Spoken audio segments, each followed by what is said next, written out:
السلام علیکم خواتین و حضرات، آج ہم آپ کے سامنے ایک نئے شو کو لے کر آئے ہیں جس کا نام ہے براس ٹیکس۔ یہ براس ٹیکس کیا ہے؟ آج کل پوری دنیا میں آپ دیکھیں اپنے ارد گرد ہم ایک طوفانی دور سے گزر رہے ہیں۔ پچھلے 100 سال میں 10 کروڑ لوگ سپر پاورز کے درمیان ہوئی جنگوں میں اپنی جانیں ضائع کر چکے ہیں۔ یہ سب کیوں ہو رہا ہے؟ کون اس کے پیچھے ہے؟ اس سب کی وجہ کیا ہے؟ ایسے اور ایسے بہت سے اور سوالوں کے جوابات دینے کے لیے ہمارے اسٹوڈیو میں موجود ہیں جو ہر ہفتے ہمارے ساتھ ہوں گے، ہمارے ایکسپرٹ مسٹر زید حامد زمان صاحب۔ السلام علیکم۔ اور اس پروگرام میں ہم کیا کرنا چاہ رہے ہیں؟ Let me just give you an example of what we want to do hair.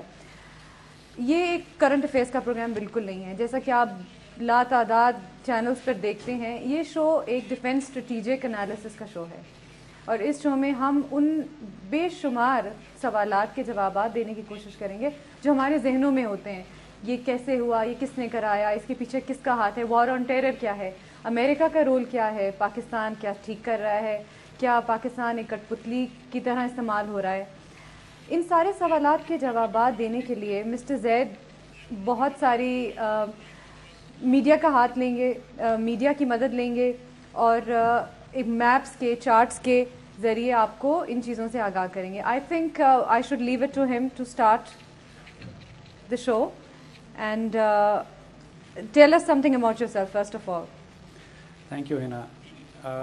As you very rightly said, یہ ایک کرنٹ افیئرس کا پروگرام نہیں ہوگا، ہم اس میں strategic defence and security analysis کریں گے۔ کن ایشوز پہ؟ وہ واقعات جیسے آپ نے بتایا ہمارے عالمی پس منظر میں اس وقت پوری دنیا ایک فساد میں مبتلا ہے، جنگیں کی جا رہی ہیں، وار آن ٹیرر کے نام سے نقشے تبدیل کیے جا رہے ہیں مڈل ایسٹ کے۔ پاکستان ایک فساد میں مبتلا ہے، داخلی اور خارجی طور پر۔ چاروں طرف سے مسلم دنیا انتشار میں ہے۔ امریکہ ایک سوویت یونین کے تباہ ہونے کے بعد ایک سپر پاور کے طور پر ابھرا، اور پوری دنیا میں اس نے اپنے کو اسٹریٹجک مفادات کے دفاع کرنے کے لیے تحریک شروع کی، موومنٹ شروع کی، جنگیں برپا کی۔ روس اور چائنا، ان کا کیا کردار ہے؟ اسرائیل کا اس میں کیا رول ہے؟ وار آن ٹیرر کسے کہتے ہیں؟ یہ جو redesigning of the middle east map کی بات کی جا رہی ہے، یہ کیا ہے؟ کیا فال آؤٹس ہیں اس سارے سناریو کے پاکستان کے انٹرنل اور ایکسٹرنل سیکورٹی؟ ہم ان ایشوز پہ بات کریں گے۔ یہ کرنٹ افیئرز نہیں ہے، یہ ڈیفینس اینڈ سیکورٹی انالیسس ہے، اور یہ ایشوز ہفتے میں، 10 دن میں، مہینے میں تبدیل نہیں ہوتے ہیں۔ جب امریکہ اپنی فارن پالیسی بناتا ہے 21ویں صدی کے لیے، تو یہ 20 25 سال، دہائیوں میں یہ معاملہ آگے جاتا ہے۔ ہم 2-3 باتیں پہلے آپ کو بتانا چاہیں گے۔ دیکھیے، there is no such thing as independent media in the modern world today. یہ بڑی سخت بات ہم کر رہے ہیں۔ اس کی وجہ یہ ہے کہ جس طرح جنگوں میں، میدان جنگ میں فوجیں لڑتی ہیں، اس طرح ایک بہت بڑی جنگ کا ایسپیکٹ انفارمیشن اور پروپیگنڈا وارفیئر بھی ہے۔ سائیکولوجیکل آپریشنز، انفارمیشن وارفیئر، ڈس انفارمیشن وارفیئر۔ آج کل جنگیں پہلے اسٹوڈیوز میں اور میڈیا ایئر ویز پہ لڑی جاتی ہیں، اس کے بعد ان کی ٹرمینیشن میدان جنگ میں ہوتی ہے۔ اس کی صرف ایک مثال ہم آپ کو دیتے ہیں کہ عراق کے ویپنز آف ماس ڈسٹرکشنز کے بارے میں پوری دنیا کو باور کرایا گیا کہ عراق میں وہ ویپنز موجود ہیں، حتیٰ کہ یونائٹڈ نیشنز تک کنونس کرا دی گئی، اور اس کے بعد وہ جنگ مسلط ان پر کی گئی، لیکن وہاں کوئی ویپنز آف ماس ڈسٹرکشن نہیں تھے۔ So this is just a simple example how media is used to create a disinformation campaign before an actual military operation is launched۔ ہم ان ایشوز پہ بات کریں گے۔ But I want to ask you کہ اگر ایسی بات ہوتی ہے تو کیا ہم سب کی کلیکٹیو مینٹالٹی اس طرح سے بدلی جا سکتی ہے، یا اس طرح سے انجینئرڈ ہو سکتی ہے کہ ہم we all started believing that they were actually weapons of mass destruction in Iraq at that time? دیکھیے، 2 باتیں ہیں اسی میں، یہی بات ہے۔ پہلی بات تو یہ کہ یہ اگر کوئی یہ کہتا ہے کہ مغرب کا جو میڈیا ہمارے آس پاس میں ہمیں خبریں دے رہا ہے وہ امپارشل، ان بائسڈ اور فیکچوئل رپورٹنگ کر رہا ہے، تو یہ بذات خود ایک مذاق خیز بات ہے۔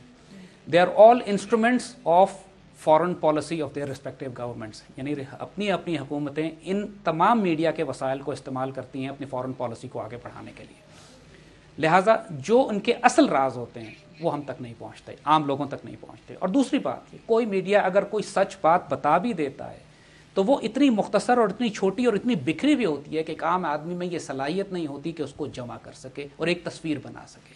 یعنی as they say you can not create the larger picture from the little information that you get. اس پروگرام میں خاص بات جو ہم کریں گے وہ یہ کہ ہم آپ کو معلومات نہیں دیں گے, ہم آپ کو علم دیں گے, ہم آپ کو صرف فیکٹس نہیں دیں گے, ہم آپ کی آنکھوں کے آگے سے دھند ہٹائیں گے, ہم آپ کو وہ کارنرز دکھائیں گے, وہ تاریک راہیں دکھائیں گے, وہ پس پردہ خفیہ راز دکھائیں گے جو خاصی بڑی طاقتوں کو ڈسٹرب کریں گے. اور ٹو بی آنیسٹ یہ خاصی حد تک خطرناک معاملہ بھی ہوگا, اس لیے کہ ہم وہ تمام ڈس انفارمیشن کیمپینز کہ جو ہماری طرف پھینکی جاتی ہیں, جو ہمیں پتہ نہیں لگتا کہ اصل ریالٹی کیا ہے ان ایونٹس کی, we are going to expose those. ہم انہیں یہاں پر آپ کے سامنے پیش کریں گے. ہمارا ٹارگٹ آڈینس کون ہے؟ ہم اس سارے مٹیریل کو جو ہم یہاں پریزنٹ کریں گے, ہمارا مقصد پاکستان کو اور بذات خود بحیثیت مجموعی امت مسلمہ کو ایک آلٹرنیٹ ویو پوائنٹ بھی دینا ہے, ایک پرسپیکٹو دینا ہے, اور وہ تصویر کا وہ رخ دکھانا ہے کہ جو ہم سب پاکستانیوں کے دلوں میں ہے. ہم کنفیوزڈ ہیں, پریشان ہیں, but we don't know what is happening. So this is the basic objective of this programme. Brass tacks is going to be a defence and security analysis because that is initially what you do. آپ کی جو company ہے, آپ کی جو اپنا venture ہے, وہ اسٹریٹجک تھریٹ انالیسس اس سے ڈیل کرتا ہے, اور ظاہر ہے کہ آپ یو دا ایکسپرٹ آن دس. تو ہمارے ناظرین جو ہیں اس سے آپ کی گفتگو سے اب اور اس سے آگے بڑھیں گے. واپس آتے ہیں, اس گفتگو کو جاری رکھتے ہیں, لیکن فی الحال وقت ہوا ایک بریک کا. Hello and welcome back. Break پہ جانے سے پہلے ہم بات کر رہے تھے مسٹر زید حمان صاحب سے, اور اب اس گفتگو کو جاری رکھتے ہیں. پلیز آپ جو کہ ہے نا, اس میں سب سے پہلے جو اسپیکٹ ہم سمجھانا چاہیں گے وہ یہ کہ جو سناریو اس وقت پوری دنیا میں ہے وہ تمام کا تمام بنیادی طور پر کچھ گرینڈ اسٹریٹجک آبجیکٹیوز ہیں ایک سپر پاور کے, کہ جس کے ریئیکشن میں ہم کو اپنے چاروں طرف یہ حالات نظر آ رہے ہیں. Now we are going to discuss this one by one, and once we discuss those grand strategic objectives کے جو 30 یا 40 سال کی دہائیوں پہ محیط ہیں, اس کے بعد ہم ان ایشوز کو اگلے پروگراموں میں ایک ایک کر کے ان ایشوز کو لینا شروع کریں گے اور ان کی تفصیل ڈسکس کریں گے. Again it's going to be grand strategy or strategy, is not going to be operational or tactical affair. آئیے. I think, excuse me, before we start continuing, I think we would like to fine. I think map کی مدد سے, ان کی مدد سے ہم اس کو زیادہ اچھی طرح سمجھ سکتے ہیں, بٹ بہرحال اپنی گفتگو کا آغاز کیجیے.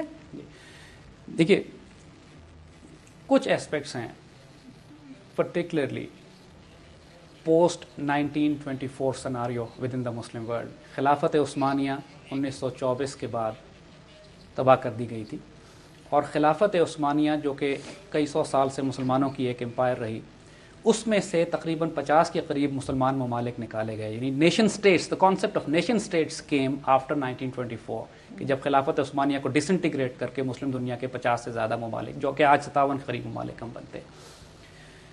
سو اگلے پروگراموں میں ہم اس تمام تاریخی پس منظر کو بھی لیں گے کہ پچھلے کئی سو سال سے جو مسلمانوں کا زوال ہے, جو امپیریل فورسز ہیں, جو کلونیل فورسز ہیں, جو کلونیل پاورز ہیں, جو پوسٹ خلافت عثمانیہ یا پوسٹ سیکنڈ ورلڈ وار جو دنیا کریٹ ہوتی ہے, مسلم دنیا میں جو ری اویکننگ پروسیسز ہیں, ہم ان سارے ایشوز پر بات کریں گے. لیکن اس وقت ہم آپ کو پرٹیکولرلی ان پریزنٹ ایشوز کی طرف لے جانا چاہتے ہیں جو آج ہمیں افیکٹ کر رہے ہیں براہ راست. بالکل, چونکہ یہ پہلا پروگرام ہے آج, تو ہم اپنے ناظرین کو صرف ایک انٹروڈکشن دیں گے, بٹ جیسے جیسے پروگرام آگے بڑھے گا ہم اپنے نقشوں کی مدد سے, اپنے اور سپورٹنگ ڈاکیومنٹس کی مدد سے یہ چیز اور زیادہ اچھی طرح will be able to explain it.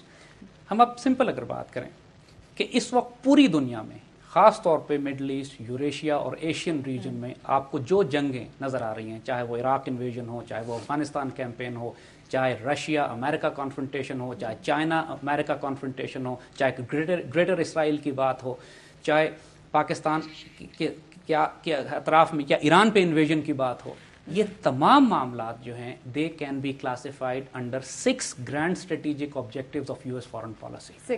6 grand strategic objectives of US foreign policy.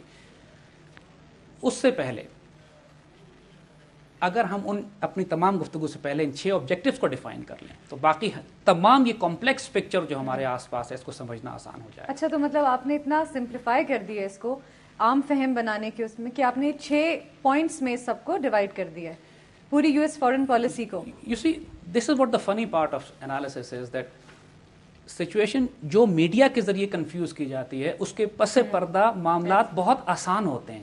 سمجھنا بھی ان کو آسان ہوتا ہے, اور وہ گرینڈ اسٹریٹجک آبجیکٹو کسی قوم کے بہت زیادہ نہیں ہوتے, وہ تھوڑے ہوتے ہیں جن کو اچیو کرنے کے لیے پوری دنیا میں ایک طوفان برپا کیا جاتا ہے, اور اس کے بعد پھر اس میں مختلف قسم کی کیمپین کی اسٹریٹجیز پلاننگ بنائے آف شوٹس بنائے جاتے ہیں. تو ہم گرینڈ اسٹریٹجی کی بات کر رہے ہیں. United States of America Soviet union کے تباہ ہونے کے بعد was the only super power in the world for a brief period, تھوڑے عرصے کے لیے. انہوں نے اس خلا کو, یہ جو خلا ان کو ملا, ایک یونیپولر ورلڈ جو دنیا کہنے لگی, بائی پولر سے یونیپولر ہوئی, انہوں نے اس خلا کو استعمال کرتے ہوئے 6 اپنے لیے گرینڈ اسٹریٹجک آبجیکٹو ڈیفائن کیے, اور اس پر عمل کرنے کے لیے انہوں نے پوری دنیا میں اپنے آپ کو ریپوزیشن کرنا شروع کیا. آئیے وہ 6 آبجیکٹو ڈسکس کریں. کیا objective number 1, defence and security of Israel. Defence and security یہ آف اسرائیل, یعنی امریکن فارن پالیسی کا, پرٹیکولرلی دا فارن پالیسی کے جو اس وقت نیو کون کنزرویٹیوز, کرسچن زائنسٹ, جو کہ اس وقت جارج بش اور اس کے آس پاس کے جو لوگ جو اس وقت واشنگٹن یا وائٹ ہاؤس میں حکومت کر رہے ہیں, یہ لوگ ایک مذہبی عقیدے کے ساتھ, جن کو نیو کونس کہا جاتا ہے. In fact I will invite you کہ آپ گوگل پہ جا کے نیو کون زائنسٹ یا کرسچن زائنسٹ کے نام سے ٹائپ کیجئے اور دیکھیے وہاں آپ کو کیا نظر آتا ہے. This is a religious ideology, it is not a secular ideology, it's a hard core religious ideology which is called neo conservative Christian Zionist. This ideology, اس پہ ہم ڈسکس کریں گے اگلے ایشوز میں, لیکن it has a fundamental parameter of security and defence of Israel. اب اسرائیل کے دفاع میں اس پورے مڈل ایسٹ میں تلاطم برپا کرنا ضروری ہے, کیونکہ اس کا مطلب یہ ہے کہ پھر تمام مسلمان ممالک جو اسرائیل کے لیے خطرہ ہو سکتے ہیں, ان کو تباہ کرنا ضروری ہے, ان کی ملٹری طاقت کمزور کرنا ضروری ہے, اس لیے نقشے ری ڈیفائن کیے جائیں گے. یہ ایک fundamental strategic foreign policy issue ہے. میرے ذہن میں ایک سوال ہے جو آئی ایم شیور بہت سے اور لوگوں کے ذہن میں بھی ہے کہ واٹس دا ہارم, یہ آج کل ایک بڑی آن گوئنگ بحث ہے کہ what's the harm in recognising Israel as a state. آپ کے اس سوال کا جواب ہم اس وقت دیں گے کہ جب اس فارن پالیسی آبجیکٹیوز کے اصل محرکات ہم آپ کے سامنے رکھتے ہیں. اس کی وجوہات کیا ہیں؟ وائی از دس کہ اسرائیل جیسا ایک چھوٹا ملک امریکہ کی فارن پالیسی کنٹرول کر رہا ہے. یعنی ہسٹری میں کبھی یہ نہیں ہوا کہ ایک چھوٹا ملک اتنے بڑے ملک کی فارن پالیسی کنٹرول کرے. It has never happened before. یہ ایک یونیک فینومینا ہے. So once you understand that, once you understand the mentality, the dynamics, the religious mindset of neo conservatives, پھر آپ کو یہ معلوم ہوگا کہ اسرائیل کے ساتھ ہمیں تعلقات رکھنے چاہیے. کیسی کون سی بڑی بات ہے, you will know it then again. This was the first grand strategic objective. دوسرا آبجیکٹو جس پر عام طور پہ بات کی جاتی ہے کہ امریکہ کا مڈل ایسٹ اور ایشیا وسطی اور مشرق وسطیٰ میں آنے کا مقصد سارا یہ ہے کہ یہ تیل اور انرجی کے ذخائر پر قبضہ کرنا چاہتا ہے. یہ بات بالکل ٹھیک ہے, لیکن صرف محدود نہیں ہے. یعنی صرف یہ نہیں ہے کہ صرف تیل کے لیے یہاں پہ آیا. جیسے میں نے عرض کیا 6 آبجیکٹیوز ہیں. پہلا ہم نے ڈیفائن کیا, دوسرا ہے تیل کے ذخائر. اگر وہ نقشہ ہمارے پاس آ جائے تو نقشے پہ آپ کو دکھائیں گے کہ پیٹرن بلڈ کیا ہوتا ہے. بالکل اس ڈسکشن کو کیری آن کرتے ہیں, but we must go on a short break and we will see you right after the break. Thank you. Welcome back. گفتگو کا سلسلہ جاری رکھتے ہیں اور اب ہم آئیں گے اس میپ کی طرف جس کی ہم نے بات کی تھی. زید صاحب, اب آئی تھنک میپ کے ذریعے ہم لوگوں کو ایکسپلین کریں ہم کس بارے میں بات کر رہے ہیں. Please map. جی, well just come to the map in a moment. میں پہلے وہ 6 اسٹریٹجک آبجیکٹیوز آپ کو ڈیفائن کرتا ہوں جس کی ہم بات کر رہے تھے, پھر ہم اس کو نقشے پہ دیکھیں گے کہ کیا ہے. اسی پہلا آبجیکٹو ہم نے ڈیفائن کیا defence and security of Israel. اور ظاہر ہے this is one of the reasons کہ وائی تمام وہ مسلمان ممالک جن کے پاس نیوکلیر پوٹینشیل ہے یا وہ اسرائیل کو خطرہ دے سکتے ہیں یا گریٹر اسرائیل جو کہ ایک نیو کنزرویٹوز کا ایکچوئل آئیڈیا ہے اس کی راہ میں رکاوٹ ہے, ان کو تباہ کرنا ضروری ہے. And that is why we find this US invasions into Middle East. دوسرا آبجیکٹو ہے تیل کے ذخیروں پہ قبضہ. اس کی بھی وجہ ہے, ہم اس پہ آئیں گے کیوں اس وقت امریکہ اتنا بے چین ہوا ہوا ہے کہ تیل کے ذخیروں پہ براہ راست قبضہ کرنا چاہتا, جبکہ 30, 40, 50, 60 اور 70 کی دہائیوں میں اس کو ایسا کوئی خیال نہیں آیا تھا. یہ خیال اب کیوں آیا, یہ اسٹریٹجی پالیسی چینج کیوں آیا اور کہاں سے آیا. تیسرا آبجیکٹو, اب یہ ہم نقشے پر آتے ہیں یہاں پہ, جب if we get the map we can show it now later, کہ جس چیز کی طرف کوئی ذکر نہیں کرتا ہے کہ عالم اسلام اس طریقے سے دنیا کے جغرافیے میں بیچ میں آتا ہے کہ پوری دنیا کے تمام گلوبل ٹریڈنگ روٹس اور واٹر ویز مسلمانوں کے علاقوں سے گزرتے ہیں.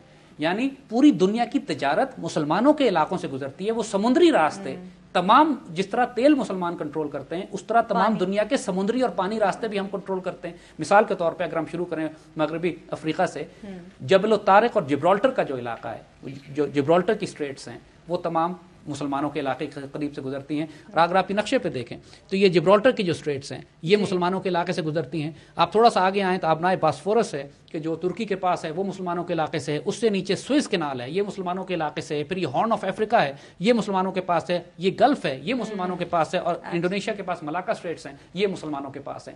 ان میں سے مسلمان کسی بھی ایک راستے کو بند کر دیں پوری دنیا کی تجارت رک جاتی ہے. اور اس وقت جبکہ مسلم دنیا میں انہوں نے ایک ٹرموائل برپا کیا ہوا ہے, ایک فساد برپا کیا ہوا ہے, انویژنز کی ہوئی ہیں, ان کو خطرہ اس بات کا ہے کہ مسلمان ان میں سے کسی ایک راستے کو بند نہ کر دیں. آپ یہ دیکھیں کہ اسی لیے کہ جبرالٹر کے علاقے میں ڈسپائٹ دا فیکٹ کہ جبرالٹر اسپین کا, جبل الطارق کا وہ علاقہ اسپین کا ہے, لیکن اس کے ساؤتھ میں انگلینڈ نے اپنی کالونی رکھی ہوئی ہے. اس کی وجہ اور اس کی وجہ اب آبویس ہے. اور اس کے ساؤتھ میں افریقہ والی سائڈ پہ اسپین نے کالونی رکھی ہوئی ہے چھوٹی سی, کیونکہ دونوں طرف یورپینز ان راستوں کو اپنے کنٹرول میں رکھنا چاہتے ہیں. سوئز کینال کو جب مصر نے بند کیا تو 50s میں تو فرانس اور انگلینڈ نے اس پہ باقاعدہ حملہ کیا. اسی لیے امریکہ ہارن آف افریقہ کے پاس صومالیہ میں اور جبوٹی میں اس کا ملٹری بیس ہے, اور صومالیہ میں وہ دخل اس لیے دے رہا ہے کہ اس پورے علاقے کو اپنے قابو میں رکھنا چاہتا ہے کیونکہ اس کے دونوں طرف مسلمان ممالک ہیں. یہ تو بہت لانگ ٹرم اور گلف تو خیر ہے ہی کیونکہ سارا کا علاقہ جو ہے, اور پھر ملاکا اسٹریٹس وہ انڈونیشیا کے پاس کہ جہاں سے پوری دنیا کی ساری تجارت جو اس علاقے سے گزرتی ہے وہ مسلمانوں کے علاقوں سے. یہ تیسرا اسٹریٹجک آبجیکٹو ہے. چوتھا اسٹریٹجک آبجیکٹو جو امریکہ کا اس پورے علاقے میں ہے وہ defeating and attacking and destroying the concept of political Islam as an ideology. اس کے ریزنز ہیں. یو سی پچھلے 70 سال سے دنیا تقسیم تھی دو آئیڈیولوجیکل کیمپس میں جو کمیونسٹ اور کیپٹلسٹ کے نام سے تھے, یا ویریس سوشلسٹ, عرب نیشنلزم, مختلف قسم کی آئیڈیالوجیز تھیں جو ایک ایک کر کے فیل ہوتی چلی گئیں. کمیونزم اب ایک آئیڈیولوجیکل تھریٹ نہیں ہے کیپٹلسٹ سسٹم کے لیے یا امریکنز کے لیے. اس وقت ڈسپائٹ دا فیکٹ کہ پوری دنیا میں مسلمانوں کے خلاف وہ ایک پروپیگنڈا کر رہے ہیں, اس کے باوجود یورپ اور امریکہ میں اسلام سب سے زیادہ تیز پھیلنے والا ایک دین ہے. کیونکہ اور Islam as a political ideology and Islam as a spiritual ideology. کیا وہ ہم سنتے تھے کہ کیلف کے زمانے میں عدل و انصاف وہ ایگزامپلری, یعنی اسلام کے ساتھ ایک عجیب فینومینا ہے. مثال کے طور پہ ہم تاریخی پس منظر میں اگر دیکھیں تو تاتاری یعنی تاتار جنہوں نے پورے عالم اسلام میں ایک تباہی مچا دی تھی اور بغداد تک کو تباہ کیا تھا, ڈسپائٹ دا فیکٹ کہ انہوں نے عالم اسلام کو کانکر کیا تھا, with in a couple of generations وہ تمام تاتاری مسلمان ہو گئے اسلام کی آئیڈیالوجی سے متاثر ہو کر, اور دو شاندار سویلائزیشنز خلافت عثمانی اور مغل انڈیا میں آئے. یہ تاتاریوں کی اولاد ہیں. اسلام کے اندر بذات خود اتنی اسٹرینتھ موجود ہے کہ چاہے وہ وکٹر ہو کے جائے یا وینکش ہو, یعنی یا اس پر قبضہ کیا جائے یا یہ قبضہ کرے جا کے, دونوں صورتوں میں یہ متاثر کرتا ہے. اور اس وقت کیفیت یہ ہے کہ یعنی اس انٹرسٹ گو کے اسٹیٹسٹکس کم ہیں, لیکن فیکٹ از کہ امریکن اور برٹش سولجر اور فورن سولجر جو افغانستان اور عراق کو آکوپائی کرنے گئے, چند ایک اس میں سے خاصے لوگ اسلام قبول کر رہے ہیں. یعنی in a hostile environment Europe میں سب سے زیادہ اسلام پھیل رہا ہے. And what do you say about this belief amongst various factions against anti-Muslim factions that Islam was spread by the sword? You see, but this itself is they are so scared because Europe اور امریکہ میں تو تلوار سے نہیں پھیل رہا ہے. So why is Islam such a fast spreading religion there? Islam as a political ideology ان کو سخت تکلیف دے رہی ہے. اینڈ پریزیڈنٹ بش نے جو اپنے اسٹریٹجک آبجیکٹیو ڈیفائن کیے ہیں اس میں ایک آبجیکٹیو یہ ہے کہ کسی صورت میں وہ پولیٹیکل اسلام کا ایکسپیریمنٹ کسی جگہ نہیں ہونے دیں گے, ultimately leading up to the concept of خلافت. کوئی مسلمان نیشن اسٹیٹ خلافت نہیں بنانے جا رہی ہے, لیکن صرف کانسیپٹ کے نام سے ہی ان کو اتنی تکلیف ہے, ان کے ذہن میں خوف برپا ہے. That is the fourth strategic objective, جس کے نتیجے میں پورے مڈل ایسٹ میں ان کو ایک اسمالر اسٹیٹس بنانی ہے. ری ڈیفائن نقشے بنانے کا مطلب یہی ہے کہ بڑی بڑی مسلمان ریاستوں کو توڑ کے مزید چھوٹی چھوٹی ریاستیں بنا دو تاکہ کسی صورت میں پولیٹیکل اسلام کے رائز کرنے کا کوئی کانسیپٹ ہی نہ ہو. پانچواں اسٹریٹجک آبجیکٹیو ان کا مسلم دنیا سے باہر ہے. That is encirclement of Russia. President Putin کی سربراہ قیادت میں ایک رشیا اب دوبارہ ریوائیو ہو رہا ہے. It's a different Russia, it's not the Russia جس کو سوویت یونین ٹوٹنے کے بعد. اب حالت یہ ہو گئی ہے کہ براہ راست روس ان کو چیلنج کر رہا ہے, اور یہ اینٹی نیوکلیئر بیلسٹک مسل شیلڈ لگانے پہ مجبور ہو گئے ہیں ایسٹ یورپ میں, اس لیے کہ روس سے اب ان کو خطرہ ہے. چند دنوں کی بات ہے کہ روسی بامرز کچھ عرصے کے بعد انگلینڈ کی ایئر اسپیس پینیٹریٹ کرتے ہیں اور انگلینڈ کو فائٹر جیٹس بھیجنے پڑتے ہیں trying to challenge Russian bombers. Russia provoke کر رہا ہے ان کو, they are provoking and the battle is on big time. جبکہ ہماری نظر میں تو رشیا ختم ہو چکا ہے. لیکن اب ایک اور اس میں ایسپیکٹ, اور چھٹا جو اسٹریٹجک آبجیکٹیو ہے ان کا وہ انسرکلمنٹ اینڈ کنٹینمنٹ آف چائنا ہے. Hold that thought right here. We will be back. We have to go on a break and we will see you right after the break. Welcome back and let's continue where we left off. Ji, that's up. You see, and جو ان کا چھٹا strategic objective ہے that Americans کا, وہ انسرکلمنٹ and containment of China ہے. ایک بات ہم آپ کو واضح کرتے چلیں, امریکہ از اے ڈیکیئنگ سپر پاور. یہ اپنے 200 سال گزار چکی ہے. مطلب کس یہ اپنے 200 سال گزار چکی ہے. اس کی سوشل لائف، اس کی فیملی لائف، اس کا اکنامک سسٹم، اس کی ڈالر، اس کا کرنسی اب یہ تباہی کی طرف جا رہا ہے. اکانومی تباہی کی طرف جا رہی ہے. اور they are suffering from phenomena that is called imperial overstretch. یعنی 127 ملکوں میں انہوں نے اپنی فوجیں بھیجی ہوئی ہیں اور اپنے آپ کو اسٹریچ کیا ہوا ہے. اس وقت حالت یہ ہے کہ عراق کی جنگ، یہ جو اس وقت اربوں اور کھربوں ڈالر اپنے بجٹ سے اوپر ہو چکی ہے، and the end of the wars are not in sight. اور اس وقت یہ مجبور ہیں قرض لے کر جنگیں لڑنے پر. ان کے پاس اپنے ریسورسز نہیں ہیں یہ جنگیں لڑنے کے لیے. They can't control now. It's spiraling out of control. اس کے مقابلے میں China is an emerging economy. China is an emerging civilization. So what is happening is کہ Americans know کہ sooner or later اگر چائنا کو انہوں نے اس وقت کنٹین نہیں کیا تو ایک کانفرنٹیشن براہ راست چائنا اور امریکہ کی ڈیو ہے, which is inevitable. You see, وہی ہو رہا ہے کہ چائنا اور رشیا نے مل کر SCO بنایا ہے, یعنی پورے ایشیا سینٹرل میں, سینٹرل ایشیا میں اور یوریشیا ریجن میں ایک بڑا سیکورٹی بلاک نیٹو کے مقابلے پر آ گیا ہے. تو what is happening is now in the larger perspective ایک confrontation between blocs SCO and NATO. پہلے جنگیں ہوتی تھی ملکوں کے درمیان, اب سپر پاورز کے درمیان, سوویت یونین اور امریکہ کی بات تھی. اب سیکورٹی, کلیکٹو سیکورٹی بلاکس کے درمیان تھریٹ لیول بلڈ ہو رہے ہیں. یعنی اس وقت چائنا کے پاس یہ کیپیسٹی نہیں ہے کہ وہ اپنی فورس پروجیکشن بہت زیادہ کر سکے. اور اس لیے اس موقع کا فائدہ اٹھاتے ہوئے امریکنز یہ چاہ رہے ہیں کہ چائنا, وہ جو ہم نے بات بتائی تھی آپ کو کہ جتنے بھی ٹریڈنگ روٹس ہیں, چائنا کو انرجی کی سخت ضرورت ہے. چائنا پورے مڈل ایسٹ میں, ساؤتھ امریکہ میں, ایران کے پاس, افریقہ میں جا کے انرجی تلاش کرنے کی کوشش کر رہا ہے, اور ہر جگہ امریکہ اس کو روکنے کی کوشش کر رہا ہے, اور یہ کانفرنٹیشن بلڈ ہو رہی ہے. And if this confrontation continues, دوسرا اسپیکٹ یہ ہے کہ Chinese foreign currency reserve dollars میں اب $1 ٹریلین سے زیادہ ہو چکے ہیں. اور اگر چائنیز یہ چاہیں, اور امریکہ اپنی جنگوں کو کرنے کے لیے چین سے قرض لے رہا ہے, یعنی what they are doing is they are selling bonds to China and China is buying those bonds, اور اس کو امریکہ کو سود پہ کچھ ادائیگی کرنا پڑتی ہے چین کو. اور if Chinese want to destroy the American economy, all what they need to do is کہ یہ ڈالرز میں ڈیل کرنا بند کر دیں, واپس بھیجنا شروع کریں, and American economy will collapse over a day, and this is what the Americans fear. لیکن چائنیز کمزوری یہ ہے کہ چائنیز کے پاس انرجی نہیں ہے, اور ان کی تمام انرجی ان سمندری راستوں سے جاتی ہے جو امریکہ کے کنٹرول میں ہے. تو آپ کے خیال میں بیسیکلی امریکہ کو جو ٹکر دینے والا ہے وہ چائنا ہی ہے؟ صرف چائنا نہیں ہے. دیکھیے مختلف ایسپیکٹس ہیں. مثال کے طور پر مڈل ایسٹ میں مسلمان بھی اس کا مقابلہ کر رہے ہیں مختلف ایسپیکٹس میں, جو براہ راست مزاحمت اس کو سامنا کرنا پڑ رہا ہے افغانستان میں اور عراق میں. آخر یہ چین کی طرف سے مزاحمت نہیں ہے, یہ مزاحمت مسلمانوں کی طرف سے. حقیقتاً یہ ہے کہ جو ایکچولی ملیٹنٹ کنفرنٹیشن جو ہے, یا militant resistance to the American foreign policy, فلسطین میں حماس ہے جو اس کو ریزسٹ کر رہی ہے براہ راست, عراقی ریزسٹنس ہے جو اس کو مزاحمت دے رہی ہے, افغان طالبان ہے جو اس کو ریزسٹ کر رہے ہیں. سو ریزسٹنس امریکیوں, روسیوں کی طرف سے یا چائنیز کی طرف سے ملٹری ریزسٹنس ابھی نہیں ہے. ان کی طرف سے اکنامک ریزسٹنس ہے, ان کی طرف سے ڈپلومیٹک ریزسٹنس ہے. یہ تمام معاملات جو ہیں, اب جو سیناریو بلڈ ہو رہا ہے, جو تکلیف دہ بات مسلمانوں کے لیے ہے کہ اس سپر پاور کانفرنٹیشن سیناریو میں جو میدان جنگ ہے وہ مڈل ایسٹ ہے اور مسلم بیٹل گراؤنڈ, جو بیٹل گراؤنڈ ہے that is the Muslim world. اگر آپ نقشہ جو ہم نے پچھلے دیکھا تھا اس میں اگر آپ دیکھیں تو امریکہ ایک طرف ہے, چائنا اور رشیا ایک طرف ہے, پورا جو گرین بلاک بیچ میں آپ کو نظر آیا تھا یہ مسلمان دنیا ہے. پانی کے تمام گلوبل ٹریڈنگ روٹس ہمارے بیچ میں سے گزرتے ہیں, تیل ہمارے پاس ہے, امریکہ کی فوجیں یہاں داخل ہو چکی ہیں. روس اور چائنا اب کوشش یہ کر رہے ہیں, مثال کے طور پر ایران پہ حملے کی بات امریکہ کرتا ہے تو روس اور چائنا پیچھے سے ایران کو سہارا دیے ہوئے ہیں. بیٹل گراؤنڈ تو مسلم ورلڈ ہے. تو ایران تو بیچارہ بیچ میں ایک بہت ہی چھوٹا سا, اب طالبان ریزسٹ کر رہے ہیں, امریکہ کو, اینڈ دیر آر رپورٹس کہ رشینز اور Chinese are supporting Taliban now, even though Taliban کی آئیڈیالوجی سے وہ سپورٹ نہیں کرتے, لیکن again enemy is my friend. You see this what happens.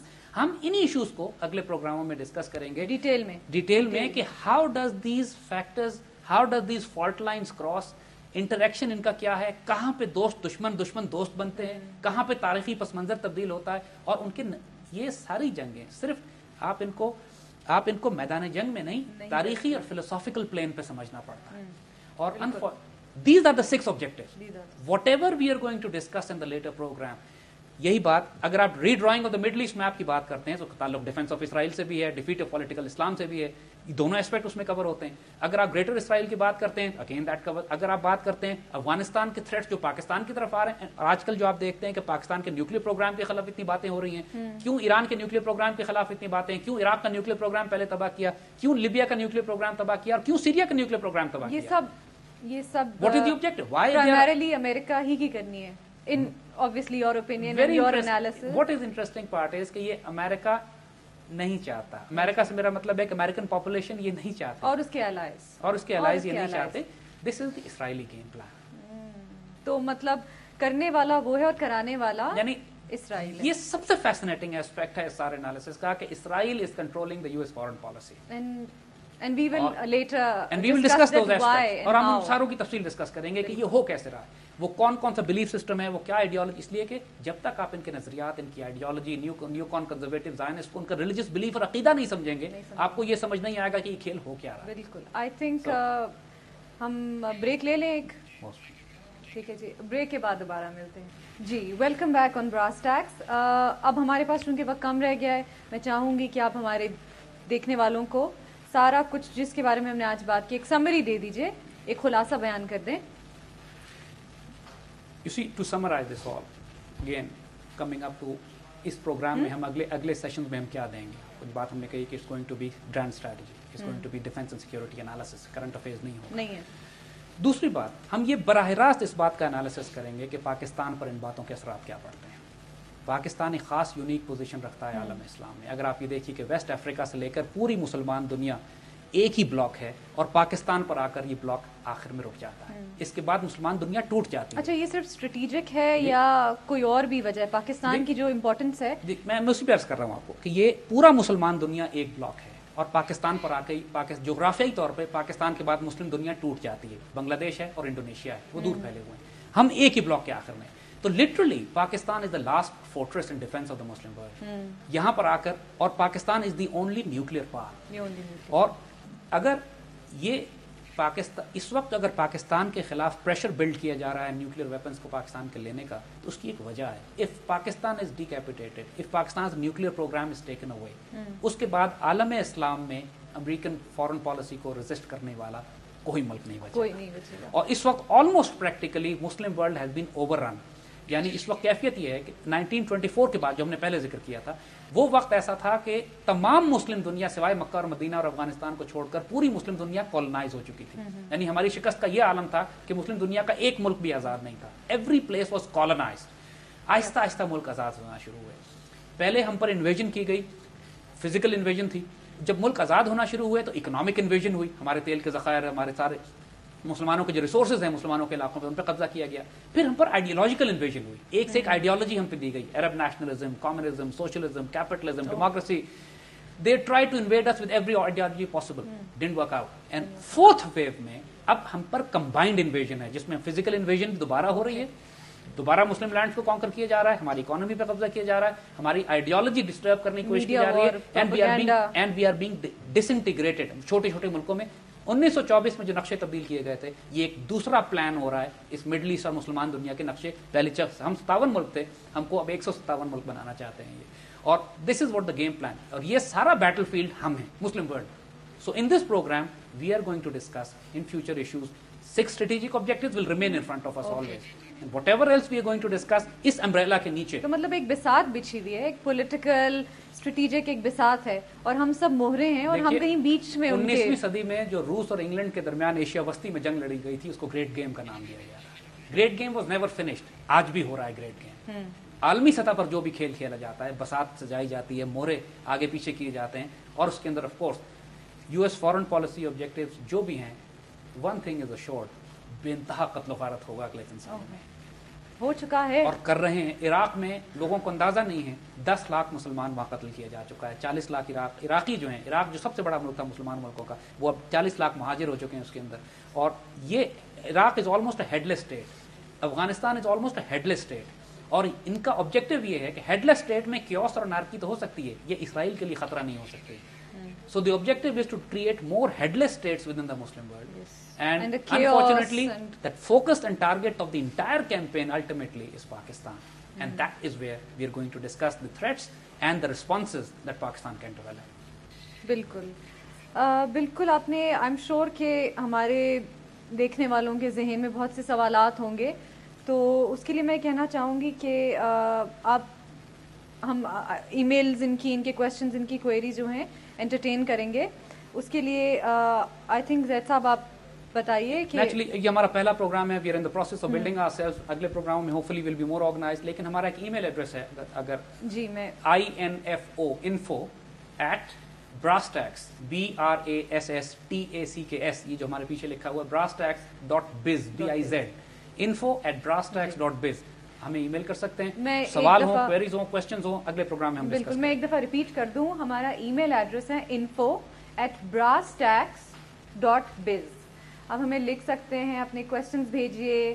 آپ اگر کوئی سوالات پوچھنا چاہتے ہیں, اگر آپ یہ بتائیے کہ آپ کو ہمارا پروگرام کیسا لگا, اس کا ایجنڈا کیسا لگا.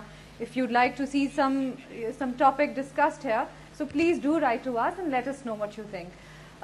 زید صاحب, میں یہ کہوں گی کہ بہت انفارمیٹیو پہلا سیشن تھا, لیکن جیسے جیسے وقت گزرے گا آبویسلی یہ تو ایک انٹروڈکشن تھا. ہم لوگ آگے بڑھیں گے. یہ جو 6 آپ نے نکات بیان کیے ہیں ان کو ہم آگے ڈیٹیل میں ڈسکس کریں گے. بہت شکریہ آپ کا. اور آئی تھنک اب ہم خداحافظ کہنا چاہیں گے. ہمیں لکھیے, ہمیں اپنی رائے سے آگاہ کیجیے, اور اگلے ہفتے دوبارہ ہم سے ملاقات کیجیے. شکریہ بہت بہت. میں ہوں ہنا معراج, اور مسٹر زید کو اجازت دیجیے. Thank you very much.